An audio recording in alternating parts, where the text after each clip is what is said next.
Hello students, ਅੱਜ ਤੁਹਾਡਾ 10th class ਦਾ ਐਂਡਲਾਈਨ test ਹੋਇਆ ਹੈ ਔਰ ਉਸ ਦੇ ਵਿੱਚ ਤੁਸੀਂ ਮੈਥਸ ਦਾ ਪੇਪਰ ਵੀ ਅਟੈਂਪਟ ਕੀਤਾ ਹੋਏਗਾ।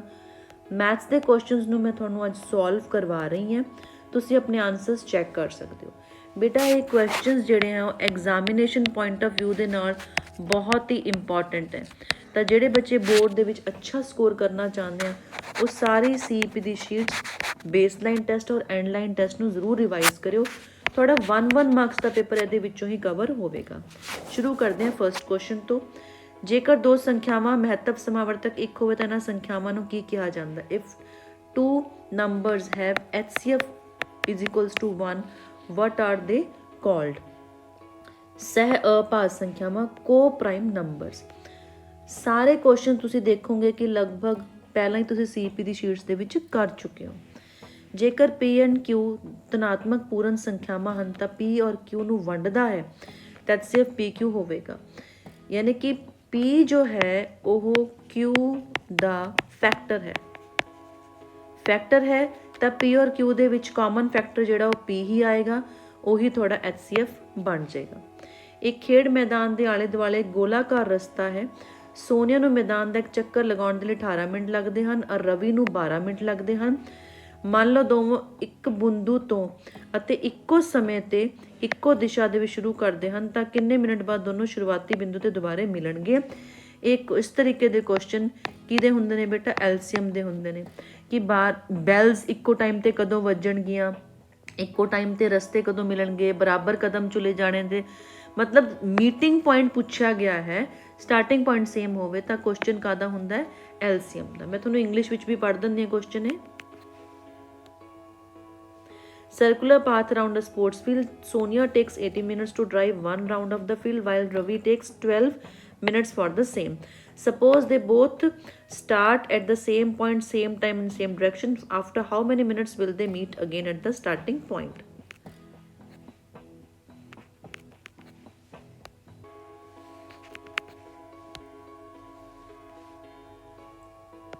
So LCM 18 और 12 मिनट ਦਾ ਬੇਟਾ। वैसे तो तुसी सीधा इहदा आंसर 36 लिख सकते हो। टेबल पढ़ो 12 का। 12 1 12, 12 2 24, 12 3 36, 18 1 18, 18 2 36। तो इत्थे मीट कर गए ना दोनों तो 36 मिनट्स आंसर हो गया। पर दूसरे तरीके नाल मैं एलसीएम कट दिंदी हां। 2 9 2 6 फिर 2 पर गया, 2 3 पर चला दो, 3 3 9, 3 1 3 तो 6 आ हो गया 9 और आ हो गया 4 9 4 36। हेठ लिखे कथनां नूं ध्यान नाल पढ़ो तो सही विकल्प चुनो। एक चक्कर दे घेरे दा घेरा बेटा सरकमफ्रेंस दा रेशो ਉਹਦੇ डायमीटर ਦੇ ਨਾਲ ਕਿਹਦੇ ਬਰਾਬਰ ਹੁੰਦਾ ਹੈ? ਪਾਈ ਦੇ ਬਰਾਬਰ ਹੀ ਹੁੰਦਾ ਹੈ। ਤਾਂ ਪਹਿਲਾ ਕਥਨ ਤਾਂ ਸਹੀ ਹੈ। ਪਾਈ ਦਾ ਦਸ਼ਮਲਵ ਪ੍ਰਸਾਰ ਉਹਦਾ ਡੈਸੀਮਲ ਰਿਪਰੈਜ਼ੈਂਟੇਸ਼ਨ ਨॉन ਟਰਮੀਨੇਟਿੰਗ ਔਰ ਨॉन ਰਿਪੀਟਿੰਗ ਹੁੰਦਾ ਹੈ, ਤਾਂ ਹੀ ਉਹਨੂੰ ਇੱਕ ਇਰੈਸ਼ਨਲ ਨੰਬਰ ਕਹਿੰਦੇ ਹੈ। ਅਸ਼ਾਂਤਾ ਹੁੰਦਾ ਹੈ ਪਰ ਆਵਰਤੀ ਨਹੀਂ, ਅਣ ਆਵਰਤੀ ਹੁੰਦਾ ਹੈ। ਇਹਦਾ ਮਤਲਬ ਜਿਹੜਾ ਸੈਕੰਡ ਸਟੇਟਮੈਂਟ ਹੈ ਉਹ ਰੋਂਗ ਹੈ ਔਰ ਪਾਈ ਦਾ ਜਿਹੜਾ ਸਹੀ ਮੁੱਲ ਹੈ 22/7 ਨਹੀਂ ਹੁੰਦਾ। It is nearly equal to, not exactly equal to. ਠੀਕ ਹੈ, ਤਾਂ ਨੀਅਰਲੀ ਇਕੁਅਲ ਲੈਂਦੇ ਆ। So A is right, B is not right. So ਇਹਦੇ ਵਿੱਚ ਆਪਸ਼ਨ ਬਣੇਗਾ ਕਥਨ ਏ ਸਹੀ ਹੈ ਪਰ ਬੀ ਗਲਤ ਹੈ। ਦਿੱਤੇ ਗੁਣਨਖੰਡ ਟੇਬਲ ਨੂੰ ਜਿਹੜਾ ਆਪਣੇ ਕੋਲ ਆ ਫੈਕਟਰ ਦਾ ਟਰੀ ਆਉਂਦਾ ਇਹਨੂੰ ਕੰਪਲੀਟ ਕਰਨ ਦਾ ਕੁਐਸਚਨ 100% ਬੋਰਡ ਦੇ ਵਿੱਚ ਆਉਂਦਾ ਹੀ ਹੈ ਬੇਟੇ। ਇਹਨੂੰ ਕਰਨ ਦਾ ਬਹੁਤ ਸੌਖਾ ਤਰੀਕਾ ਹੈ। 5 ਨੂੰ ਆਪਾਂ ਕਿਹਦੇ ਨਾਲ ਮਲਟੀਪਲਾਈ ਕਰੀਏ ਕਿ 55 ਆ ਜਾਵੇ ਤਾਂ b ਆ ਗਿਆ ਮੇਰੇ ਕੋਲ 11। ਤਾਂ b 11 ਇੱਥੇ ਵੀ ਹੈ। b 11 ਫਰਸਟ ਆਪਸ਼ਨ 'ਚ ਹੈ ਔਰ ਥਰਡ ਆਪਸ਼ਨ ਹੈ। A5 ਜਾਂ A3 ਇੱਥੇ ਚੈੱਕ ਕਰ ਲਓ। 55 ਨੂੰ ਕਿਹਦੇ ਨਾਲ ਮਲਟੀਪਲਾਈ ਕਰੀਏ ਕਿ 165 ਆ ਜਾਵੇ। 3 ਨਾਲ ਕਰੋ, 3 5 15, 5 carry over 1 165। so A first option is the right option. A cube B cube C cube A B square C4 ਦਾ ਮਹੱਤਵ ਸਮਾਵਰਤਕ ਯਾਨੀ ਕਿ ਅਸੀਂ HCF ਪਤਾ ਕਰਨਾ ਚਾਹੁੰਦੇ ਹਾਂ, ਹਾਈਐਸਟ ਕਾਮਨ ਫੈਕਟਰ ਪਤਾ ਕਰਨਾ ਚਾਹੁੰਦੇ ਹਾਂ। ਤਾਂ ਦੇਖੋ ਬੇਟਾ ਦੋਨਾਂ ਦੇ ਵਿੱਚ A the first power common ਹੈਗੀ ਆ, B क्यूब और B स्क्वायर ਦੇ ਵਿੱਚ B स्क्वायर ਕਾਮਨ ਹੈ, C क्यूब C4 ਦੇ ਵਿੱਚ C क्यूब ਕਾਮਨ ਹੈ। ਆਪਸ਼ਨ ਚੈੱਕ ਕਰੋ A ਦੇ ਨਾਲ B square C cube third option. ਦਿੱਤੇ ਚਿੱਤਰ ਵਿੱਚ ਸਮਰੂਪਤਾ ਦੇ ਕਿਸ ਨਿਯਮ ਦੀ ਵਰਤੋਂ ਕੀਤੀ ਗਈ ਹੈ? ਸਿਮਿਲੈਰਿਟੀ ਦਾ ਪ੍ਰਿੰਸੀਪਲ ਪੁੱਛਿਆ ਹੋਇਆ ਹੈ। ਸਿਮਿਲੈਰਿਟੀ ਦਾ ਪ੍ਰਿੰਸੀਪਲ, SAS ਵੀ ਸਿਮਿਲੈਰਿਟੀ ਦਾ ਪ੍ਰਿੰਸੀਪਲ ਹੁੰਦਾ ਹੈ, SSS ਵੀ ਹੁੰਦਾ ਔਰ ਐਂਗਲ ਵੀ ਹੁੰਦਾ ਹੈ। ਆ ਤਾਂ ਸਿਮਿਲੈਰਿਟੀ ਦਾ ਪ੍ਰਿੰਸੀਪਲ ਹੀ ਨਹੀਂ ਹੈ। ਪਰ ਇਹਨਾਂ ਵਿੱਚੋਂ ਇੱਥੇ ਕਿਹੜਾ ਯੂਜ਼ ਹੋ ਰਿਹਾ ਬੇਟਾ? 2 ਨੂੰ 4 ਨਾਲ ਡਿਵਾਈਡ ਕਰਾਂਗੇ ਤਾਂ ਆਨਸਰ ਕਿੰਨਾ ਆ ਜਾਏਗਾ? 1/2। 2.5 ਨੂੰ 5 ਨਾਲ ਕਰੋਗੇ ਤਾਂ ਅਗੇਨ 1/2 ਔਰ 3 ਨੂੰ 6 ਦੇ ਨਾਲ ਡਿਵਾਈਡ ਕਰੋਗੇ again 1/2। So ratio of the sides is same. So SSS proportional theorem, SSS rule use ਹੋ ਰਿਹਾ ਹੈ ਸਿਮਿਲੈਰਿਟੀ ਦੇ ਲਈ। ਨੈਕਸਟ ਕੁਐਸਚਨ,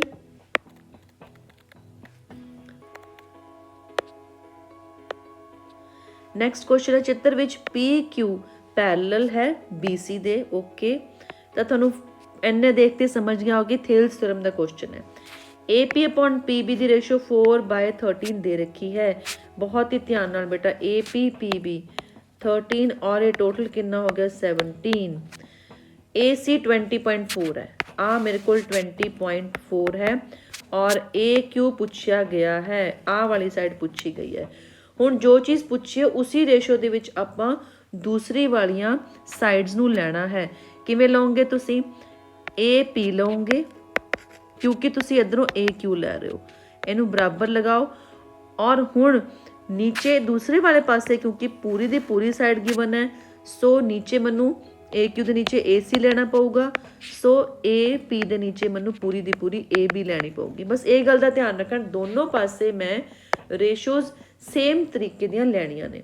ਪੈਰਲਲ ਨੇ ਤਾਂ ਰੇਸ਼ੋਜ਼ ਤਾਂ ਸੇਮ ਹੋਣਗੀਆਂ, ਉਹ ਗੱਲ ਆਪਾਂ ਨੂੰ ਕਹਿਣ ਦੀ ਲੋੜ ਹੀ ਨਹੀਂ ਹੈਗੀ। ਹੁਣ ਵੈਲਿਊਜ਼ ਪੁੱਟ ਕਰ ਲਓ, 4 ਆ ਗਿਆ ਅਪੋਨ 17। AQ ਕਿੰਨਾ ਹੈ ਪਤਾ ਕਰਨਾ ਚਾਹੁੰਦੇ ਹਾਂ ਔਰ AC ਹੈ 20.4। ਠੀਕ ਹੈ, ਇਹਨੂੰ ਸੋਲਵ ਕਰ ਲਓ। AQ is equal to 4 multiplied by 20.4 upon 17। ਤੈਨੂੰ ਮਲਟੀਪਲਾਈ ਕਰਾਂਗੇ ਤਾਂ ਆਨਸਰ ਕਿੰਨਾ ਆ ਜਾਏਗਾ ਮੇਰੇ ਕੋਲ? 4.8 centimetre. So fourth option is the right option. Question number 27, ਸਰਬੰਗ ਸਮਤਿਕੋਣਾ ਵਿੱਚ ਕੀ ਹੁੰਦਾ ਹੈ? What is found in congruent triangles? All angles, sides and thus area are same। So बराबर संगत भुजावां, संगत कोण, खेत्रफल, ये सारे। Fourth option is the right option. 28 question, ABC is congruent to PQR। Triangle हेठ लिखिया विचों किहड़ा कथन सही है? Which one of them is true। ਤਾਂ ਬੇਟਾ ਤੁਸੀਂ ਇਹਨੂੰ ਮੈਚਿੰਗ ਕਰੋ। A P ਦੇ ਕੋਰਸਪੋਂਡ ਕਰੇਗਾ, B Q ਦੇ ਔਰ C R ਦੇ। ਇੱਥੇ A P ਦੇ ਕੋਰਸਪੋਂਡ ਇੱਥੇ ਹੀ ਹੈ। ABC and FDE they are congruent। AB is 5 centimeters। AB ਪਹਿਲਾਂ ਕਿਹਦੇ ਬਰਾਬਰ ਆਏਗਾ? FD ਦੇ ਔਰ AB ਕਿੰਨਾ ਆ ਜਾਏਗਾ? 5 centimeters। Angle B is 60। Angle B angle D ਦੇ ਬਰਾਬਰ ਆਏਗਾ 60 degree. Angle A is 80। Angle A ਕਿਹਨੂੰ ਕੋਰਸਪੋਂਡ ਕਰਦਾ ਹੈ ਬੇਟਾ? एंगल F ਨੂੰ। ਸੋ A एंगल F ਦੇ ਬਰਾਬਰ ਕਿੰਨਾ ਆ ਜਾਏਗਾ ਮੇਰੇ ਕੋਲ? 80 डिग्री ਆ ਜਾਏਗਾ। ठीक है, हेठा दे तो केड़ा कथन सही है? Which one of them is true. आप ट्रू देखना है तो DF5 है, इत्थे DF5 है, DF5 है, आ दोनों तो गलत हो गए। ओके, फिर angle E 40 degree. Angle E 40 degree ये तो मैं हजे पता किया नहीं हैगा। एंगल F 40 डिग्री हो सकता, एंगल F तो 80 है, तो मतलब ये भी रॉन्ग है। So this one is right. किवें देखो बेटा, एंगल C और एंगल FE ਇਹ ਬਰਾਬਰ ਹੋਣਗੇ ਔਰ ਜਿਹੜਾ C ਹੈ ਉਹ ਕਿਹਦੇ ਬਰਾਬਰ ਹੈ? 40। How is it possible? 60 ਔਰ 80 ਨੂੰ ਜੋੜਾਂਗੇ ਤਾਂ ਕਿੰਨਾ ਆ ਗਿਆ? 140। 180 ਵਿੱਚੋਂ 140 ਮਾਈਨਸ ਕਰਾਂਗੇ ਤਾਂ ਇਹ ਕਿੰਨਾ ਆ ਜਾਏਗਾ ਮੇਰੇ ਕੋਲ? 40 degree. So second option is the right option. ਜੇਕਰ ਕੋਈ ਰੇਖਾ ਤਿਕੋਣ ਦੇ ਕਿਸੇ ਵੀ ਦੋ ਭੁਜਾਵਾਂ ਨੂੰ, ਇੱਥੇ ਮੈਂ ਇੱਕ ਟ੍ਰਾਇੰਗਲ ਡਰਾ ਕੀਤਾ, ਠੀਕ ਹੈ, ਔਰ ਇਹ ਕਹਿ ਰਿਹਾ ਹੈ ਕਿ ਕਿਸੇ ਦੋ ਭੁਜਾਵਾਂ ਨੂੰ ਇੱਕੋ ਅਨੁਪਾਤ ਵਿੱਚ ਵੰਡਦੀ ਹੈ ਇੱਕ ਰੇਖਾ। ਓਕੇ, ਸੇਮ ਅਨੁਪਾਤ ਵਿੱਚ ਵੰਡ ਰਹੀ ਹੈ, ਯਾਨੀ ਕਿ ਆ ਲੈ ਲੈਂਦੇ ਆਪਾਂ x/y is equals to x1/y1। ਆ ਵੰਡਦੀ ਹੈ ਤਾਂ ਉਹ ਤੀਸਰੀ ਭੁਜਾ ਦੇ ਸਮਾਂਤਰ ਹੁੰਦੀ ਹੈ। BC AD ਦੇ ਪੈਰਲਲ ਹੋਵੇਗੀ ਤਾਂ ਇਹ ਕਿਹੜੀ ਥਿਓਰਮ ਹੈ? क्या ये थेल्स पाइथागोरस है? नहीं, ਉਹਦੇ ਤਾਂ ਰਾਈਟ ਐਂਗਲ ਟ੍ਰਾਇੰਗਲ ਹੁੰਦਾ ਹੈ। ਉਹਦਾ ਉਲਟ ਹੈ, ਉਹ ਵੀ ਨਹੀਂ ਹੈ। ਥੇਲਸ ਥਿਓਰਮ ਹੈ? ਨਹੀਂ। ਥੇਲਸ ਥਿਓਰਮ ਇਹ ਕਹਿੰਦੀ ਹੈ ਕਿ ਅਗਰ ਦੋ ਲਾਈਨਸ ਪੈਰਲਲ ਹੈ ਤਾਂ ਆਹ ਵਾਲੀ ਰੇਸ਼ੋ ਜੋ ਹੈ ਉਹ ਸੇਮ ਹੋਵੇਗੀ, ਰੇਸ਼ੋ ਸੇਮ ਹੋਵੇਗੀ। ਇਹਦੇ ਵਿੱਚ ਉਲਟ ਹੈ, so it is the converse of Thales theorem. ਇੱਕ ਗੋਲੇ ਦੀ ਪਾਸਵੀਂ ਸਤ੍ਹਾ ਦਾ ਖੇਤਰਫਲ 616 ਸੈਂਟੀਮੀਟਰ ਸਕੁਆਇਰ ਹੈ। Curved surface area of sphere, sphere ਦਾ ਬੇਟਾ ਇੱਕੋ ਹੀ ਏਰੀਆ ਹੁੰਦਾ ਹੈ, that is the curved surface area.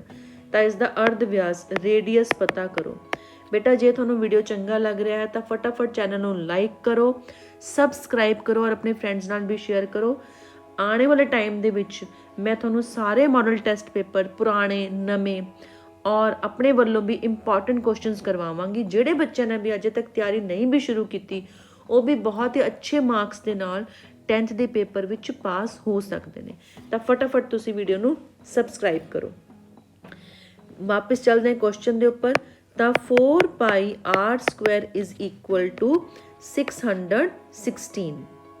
ਠੀਕ ਹੈ, 616 ਦੇ ਬਰਾਬਰ ਰੱਖ ਲਾਂਗੇ ਆਪਾਂ ਇਹਨੂੰ। ਆ ਗਿਆ, ਠੀਕ ਹੈ। ਪਹਿਲਾਂ ਤਾਂ ਇੱਥੋਂ ਇਹਨੂੰ ਕੈਂਸਲ ਕਰ ਦਿਓ। 4 1 ਦਾ 4 ਹੋ ਗਿਆ 21, ਤਾਂ ਆ ਗਿਆ 4 5 ਦਾ 20 ਔਰ 16 4 4 ਦਾ। ਤਾਂ R square is equals to 154 divided by 5। ਬੇਟਾ ਇਹਦਾ ਆਨਸਰ 7 ਹੈ। ਰੱਟਾ ਹੀ ਲਗਾ ਲਓ, ਤੁਸੀਂ ਇਹ ਕੁਐਸਚਨ ਕਿੰਨੀ ਵਾਰੀ ਕਰ ਚੁੱਕੇ ਹੋ। ਚਲੋ ਫਿਰ ਵੀ ਜਿਹੜੇ ਬੱਚੇ ਪਹਿਲੀ ਵਾਰ ਦੇਖ ਰਹੇ ਮੈਂ ਉਹਨਾਂ ਦੇ ਲਈ ਸੋਲਵ ਕਰ ਦਿੰਦੀ ਹਾਂ। 154 ਮਲਟੀਪਲਾਈਡ ਬਾਈ 7/22, 11 ਨਾਲ ਕੈਂਸਲ ਕਰੋ ਇਹਨੂੰ। 14 ਮਲਟੀ ਔਰ ਆ ਗਿਆ ਇੱਥੇ 7। ਤਾਂ ਦੇਖ ਰਹੇ ਹੋ ਤੁਸੀਂ ਆਰ ਸਕੁਆਇਰ 7 ਮਲਟੀਪਲਾਈਡ ਬਾਈ 7, ਇਹਦਾ ਮਤਲਬ ਆਰ ਦੀ ਕੀਮਤ ਕਿੰਨੀ ਆ ਗਈ ਮੇਰੇ ਕੋਲ 7 ਸੈਂਟੀਮੀਟਰਸ। ਇਹ ਕੁਐਸਚਨ ਤੁਹਾਡੀ ਬੁੱਕ ਦਾ ਹੈ, ਇਹ ਵੈਸੇ 1 ਮਾਰਕ ਦਾ ਕੁਐਸਚਨ ਹੈ ਨਹੀਂ। ਇਸ ਕੁਐਸਚਨ ਨੂੰ ਚੰਗੀ ਤਰ੍ਹਾਂ ਯਾਦ ਕਰ ਲਓ, ਇਹ ਤੁਹਾਨੂੰ 4 ਜਾਂ 2 ਮਾਰਕਸ ਦੇ ਵਿੱਚ ਆ ਜਾਏਗਾ। 32nd ਕੁਐਸਚਨ, 8 ਸੈਂਟੀਮੀਟਰ ਭੁਜਾ ਵਾਲੇ ਘਣ ਤੋਂ 2 ਸੈਂਟੀਮੀਟਰ ਭੁਜਾ ਵਾਲੇ ਕਿੰਨੇ ਘਣ ਬਣਾਏ ਜਾ ਸਕਦੇ? ਇਹ 1 ਮਾਰਕ ਦੇ ਵਿੱਚ ਇਸ ਵਾਰੀ ਬੇਟਾ ਬਹੁਤ ਜ਼ਿਆਦਾ ਐਕਸਪੈਕਟਡ ਹੈ ਕੁਐਸਚਨ। ਸਿੰਪਲੀ ਤੁਸੀਂ ਦੋਨਾਂ ਦੇ ਵੋਲਿਊਮਸ ਨੂੰ ਕੀ ਕਰਨਾ ਹੈ, ਡਿਵਾਈਡ। ਮੈਂ ਤੁਹਾਨੂੰ CP ਦੀ ਸ਼ੀਟਸ ਦੇ ਵਿੱਚ ਵੀ ਯਾਦ ਹੀ ਕਰਵਾਇਆ ਸੀ, V1/V2 ਆ ਕਰ ਦਿਓ ਇੱਥੇ। ਠੀਕ ਹੈ, ਕੈਂਸਲੇਸ਼ਨ ਕਰੀ ਚੱਲੋ। ਕਿੰਨਾ ਆ ਗਿਆ 4 4 4, ਯਾਨੀ ਕਿ ਆਨਸਰ ਕਿੰਨਾ ਆ ਗਿਆ ਮੇਰੇ ਕੋਲ 64। ਜੇਕਰ ਇੱਕ ਲੰਬ ਚੱਕਰੀ ਸ਼ੰਕੂ ਦੇ ਆਧਾਰ ਦਾ ਖੇਤਰਫਲ 54 ਸੈਂਟੀਮੀਟਰ ਸਕੁਆਇਰ ਹੈ, ਇਸ ਦੇ ਆਇਤਨ ਦਾ ਵੈਲਿਊ ਹੈ 85 ਸੈਂਟੀਮੀਟਰ ਕਿਊਬ, ਤਾਂ ਇਸ ਦੀ ਉਚਾਈ ਕਿੰਨੀ ਹੋਵੇਗੀ?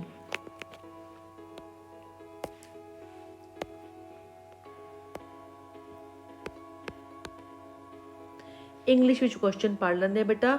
If the area of the base of a right circular cone is 51 centimetre square, its volume is 85 centimetre cube, the height of the cone is. ਬਹੁਤ ਹੀ ਈਜ਼ੀ ਹੈ ਬੇਟਾ। ਪਹਿਲੀ ਗੱਲ ਤਾਂ ਆਧਾਰ ਦਾ ਖੇਤਰਫਲ, ਯਾਨੀ ਕਿ ਜਿਹੜਾ ਉਹਦੇ ਨੀਚੇ ਸਰਕਲ ਬਣਿਆ ਵਾ ਹੁੰਦਾ ਹੈ ਉਹਦਾ ਏਰੀਆ। ਸੋ ਪਾਈ ਆਰ ਸਕੁਆਇਰ ਦੀ ਵੈਲਿਊ ਮੈਨੂੰ 51 ਦੇ ਰੱਖੀ ਹੈ। ਹੁਣ ਹੈ ਉਹਦੀ ਵੋਲਿਊਮ ਦੀ ਗੱਲ। ਵੋਲਿਊਮ ਹੁੰਦਾ ਹੈ ਕੋਨ ਦਾ 1/2 1/3 ਪਾਈ ਆਰ ਸਕੁਆਇਰ H। ਇਹਦੀ ਟੋਟਲ ਵੈਲਿਊ ਕਿੰਨੀ ਹੈ 85। ਹੁਣ ਇਹਦੇ ਵਿੱਚੋਂ ਮੈਨੂੰ ਇਹਦੀ ਵੈਲਿਊ 51 ਦੇ ਰੱਖੀ ਹੈ। ਆਪਾਂ ਪੁੱਟ ਕਰ ਲਾਂਗੇ 1/3 ਮਲਟੀਪਲਾਈਡ ਬਾਈ 51 ਮਲਟੀਪਲਾਈਡ ਬਾਈ H ਇਜ਼ 85। ਓਕੇ, ਸੋ ਇੱਥੋਂ ਕੈਂਸਲ ਕਰਿਆ, ਇੱਥੇ 17 ਆ ਗਿਆ। 17 ਨੂੰ 85 ਨਾਲ ਕੈਂਸਲ ਕੀਤਾ, ਕਿੰਨਾ ਆ ਜਾਏਗਾ 5। So H is equal to 5 centimetres. 34th question, ਇੱਕ ਸ਼ੰਕੂ ਅਤੇ ਇੱਕ ਅਰਧ ਗੋਲੇ ਦਾ ਅਰਧ ਵਿਆਸ ਅਤੇ ਆਇਤਨ ਬਰਾਬਰ ਹਨ। Cone and a hemisphere, their volume is same। volume of cone यानी कि 1/3 pi r square H is equal to the volume of a hemisphere। ਸ਼ੰਕੂ ਦੀ ਉਚਾਈ ਅਤੇ ਅਰਧ ਵਿਆਸ ਦਾ ਅਨੁਪਾਤ ਕੀ ਹੋਵੇਗਾ? H ਔਰ R ਦੀ ਰੇਸ਼ੋ ਪਤਾ ਕਰਨੀ ਹੈ ਬੇਟਾ। ਸੇਮ ਕੁਐਸਚਨ ਵਰਕਸ਼ੀਟ ਦੇ ਵਿੱਚ ਸੀ। ਠੀਕ ਹੈ, ਆਪਾਂ ਰਿਪੀਟ ਕਰ ਲੈਂਦੇ ਹਾਂ। 3 ਔਰ 3 cancel, pi n pi cancel, r square r cube ਦੇ ਨਾਲ ਇੱਕ ਆਰ ਬਚ ਜਾਏਗਾ ਮੇਰੇ ਕੋਲ। ਸੋ ਇੱਧਰ ਕਿੰਨਾ ਬਚ ਗਿਆ ਸਿਰਫ H, ਇੱਧਰ ਕਿੰਨਾ ਆ ਗਿਆ 2 ਔਰ ਨਾਲ ਆ ਗਿਆ R। ਹੁਣ ਬੜੇ ਧਿਆਨ ਨਾਲ ਦੇਖੋ, ਉਚਾਈ ਅਤੇ ਅਰਧ ਵਿਆਸ। ਸੋ ਹਾਈਟ ਉੱਪਰ ਆਏਗੀ, ਰੇਡੀਅਸ ਨੀਚੇ ਆਏਗਾ। 2/1 2/1 ਇਜ਼ ਦਾ ਆਂਸਰ। ਕਈ ਵਾਰ ਬੇਟਾ 1:2 ਵੀ ਇੱਥੇ ਆਨਸਰ ਆਪਸ਼ਨ ਲਿਖਿਆ ਵਾ ਹੁੰਦਾ, ਉੱਥੇ ਗੜਬੜ ਹੋ ਜਾਂਦੀ ਹੈ। ਫਿਰ ਜੇਕਰ ਇੱਕ ਘਣ ਦਾ ਕਿਨਾਰਾ ਦੁੱਗਣਾ ਕਰ ਦਿੱਤਾ ਹੈ, ਇਸ ਦੇ ਆਇਤਨ ਕਿੰਨੀ ਗੁਣਾ ਹੋਵੇਗਾ? If side of cube is doubled, ਦੁੱਗਣਾ ਕੀਤਾ ਨਾ, ਯਾਨੀ ਕਿ x ਤੋਂ ਕਿੰਨਾ ਬਣਾਤਾ 2x। ਵੋਲਿਊਮ ਦੇ ਵਿੱਚ ਕਿੰਨਾ ਫਰਕ ਪਏਗਾ? ਤਾਂ ਬੇਟਾ ਵੋਲਿਊਮ ਦੇ ਲਈ ਆਪਾਂ ਕਿਊਬ ਪਾਵਰ ਯੂਜ਼ ਕਰਦੇ ਹਾਂ, ਤਾਂ ਕਿੰਨਾ ਹੋ ਜਾਏਗਾ 2 ਦੀ ਪਾਵਰ 3 ਕਿੰਨਾ ਆਉਂਦਾ 8, 8 ਗੁਣਾ ਫਰਕ ਪਏਗਾ। ਸੀਪੀ ਦੀ ਸ਼ੀਟਸ ਆਪਾਂ ਬੜਾ ਡਿਟੇਲ ਵਿੱਚ ਇਹ ਕੰਮ ਕੀਤਾ ਹੋਇਆ। ਦੋ ਗੋਲਿਆਂ ਦੀ ਸਤ੍ਹਾ ਦਾ ਖੇਤਰਫਲ ਦਾ ਅਨੁਪਾਤ 16:9 ਹੈ, ਇਸ ਦੇ ਆਇਤਨਾਂ ਦਾ ਅਨੁਪਾਤ ਕੀ ਹੋਵੇਗਾ? ਇੱਕ ਸਫੀਅਰ ਦੇ ਲਈ ਜੋ ਵੀ ਚੀਜ਼ ਹੈ, ਚਾਹੇ ਉਹਦਾ ਸਰਫੇਸ ਏਰੀਆ ਹੈ ਚਾਹੇ ਉਹਦਾ ਵੋਲਿਊਮ, ਉਹ ਕਿਹਦੇ ਪਰ ਡਿਪੈਂਡ ਕਰਦਾ ਹੈ? ਰੇਡੀਅਸ ਪਰ ਡਿਪੈਂਡ ਕਰਦਾ ਹੈ। ਠੀਕ ਹੈ, ਸੋ 4 ਬਾਈ, ਪਹਿਲਾਂ ਇੱਥੋਂ ਦੇਖੋ 4 ਪਾਈ r ਸਕੁਆਇਰ 4 ਪਾਈ r2 ਸਕੁਆਇਰ 16/9। ਠੀਕ ਹੈ, ਇੱਥੋਂ ਮੈਂ r1 upon r2 ਦੀ ਰੇਸ਼ੀਓ ਫਾਈਂਡ ਆਊਟ ਕਰਾਂ ਤਾਂ ਦੈਟ ਇਜ਼ ਅੰਡਰ ਰੂਟ, ਤਾਂ 4/3। ਸੋ r1 r2 ਆ ਗਿਆ। ਠੀਕ ਹੈ, ਹੁਣ ਜਦੋਂ ਮੈਂ ਇਹਦਾ ਵੋਲਿਊਮ ਕੱਢਣਾ ਹੈ ਬੇਟਾ, ਤਾਂ ਆਹ ਵਾਲੀ ਵੈਲਿਊਜ਼ ਤਾਂ ਸੇਮ ਹੀ ਰਹਿਣਗੇ ਨਾ, 4π/3 upon 4/3 ਪਾਈ, ਇਹ ਤਾਂ ਰਹਿਣਗੇ ਹੀ। ਚੇਂਜ ਕੀ ਹੋਏਗਾ? r1 cube r2 cube. ਸੋ ਮੈਨੂੰ ਬੇਸਿਕਲੀ ਆਹ ਰੇਸ਼ੋ ਪਤਾ ਕਰਨੀ ਹੈ। ਸੋ ਇਹਦਾ ਕਿਊਬ ਕਰ ਦੋ ਤਾਂ ਕਿੰਨਾ ਆ ਜਾਏਗਾ? ਉੱਪਰ 64 ਔਰ ਨੀਚੇ ਆ ਜਾਏਗਾ 27। First option is the right option. So ਬੇਟਾ ਇਹ ਤੁਹਾਡਾ ਐਂਡ ਲਾਈਨ ਕੁਐਸਚਨ ਸੀਗੇ, ਬਹੁਤ ਇੰਪੋਰਟੈਂਟ, ਇਹਨੂੰ ਲਾਈਟਲੀ ਨਹੀਂ ਲੈਣਾ ਹੈ। ਔਰ ਚੈਨਲ ਨੂੰ ਸਬਸਕ੍ਰਾਈਬ ਕਰ ਲਓ ਤਾਂ ਕਿ ਆਉਣੇ ਵਾਲੇ ਟਾਈਮ ਦੇ ਵਿੱਚ ਜਿੰਨੇ ਵੀ ਮੈਂ ਮਾਡਲ ਟੈਸਟ ਪੇਪਰ ਕਰਵਾ ਰਹੀ ਹਾਂ, ਪੁਰਾਣੇ ਪੇਪਰ, ਸੈਂਪਲ ਪੇਪਰ, ਉਹ ਤੁਸੀਂ ਕਰ ਸਕੋ ਔਰ ਤੁਸੀਂ ਫੁੱਲ ਮਾਰਕਸ ਲੈ ਸਕੋ। ਮਿਲਦੇ ਹਾਂ ਨੈਕਸਟ ਵੀਡੀਓ ਵਿੱਚ।